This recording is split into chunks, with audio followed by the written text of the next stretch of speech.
చామంతి అయితే జయకృష్ణని కలిసి జయకృష్ణతో ఇలా అంటూ ఉంటుంది.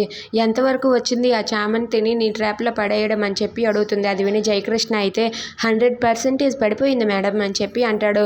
అయితే మనం నెక్స్ట్ స్టెప్కి వెళ్ళాలి అని చెప్పి ఝాన్సీ జయకృష్ణతో అలా రోడ్డుపై మాట్లాడుతూ ఉంటుంది. ఇక అదే రోడ్డు పైన స్వర అయితే బాబీని తీసుకొని ఆటోలో వస్తూ ఉంటుంది. అలా ఆటోలో వస్తూ ఉండగా అటుగా చూసేసరికి ఝాన్సీ అయితే అతనితో మాట్లాడడం చూస్తుంది. ఇక అన్న ఒక్కసారి ఆటో ఆపవా అని చెప్పి ఆటో అంటుంది. ఇక ఆటో ఆపాక ఆ ఆటోలో నుండి చాటుగా ఝాన్సీ అలాగే జయకృష్ణని చూస్తూ ఉంటుంది. ఏంటి ఝాన్సీ అతనితో మాట్లాడుతుంది, అది రోడ్డు పైన.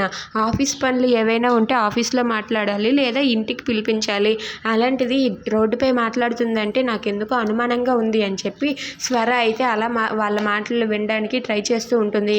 ఇక అక్కడ ఉన్న ఝాన్సీ అయితే తనకి కొన్ని కీస్ ఇచ్చి ఆ కీస్ గురించి ఎలా మాట్లాడుతూ చెప్తూ ఉంటుంది. ఇక జయకృష్ణ అయితే ఓకే మేడం ఖచ్చితంగా చేస్తాను అని చెప్పి జయకృష్ణ ఝాన్సీతో అంటాడు.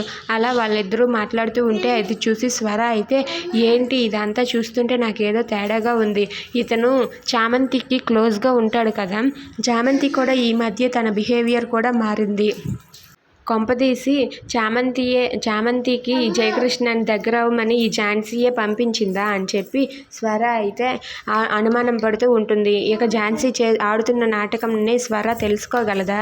If you like this video please subscribe.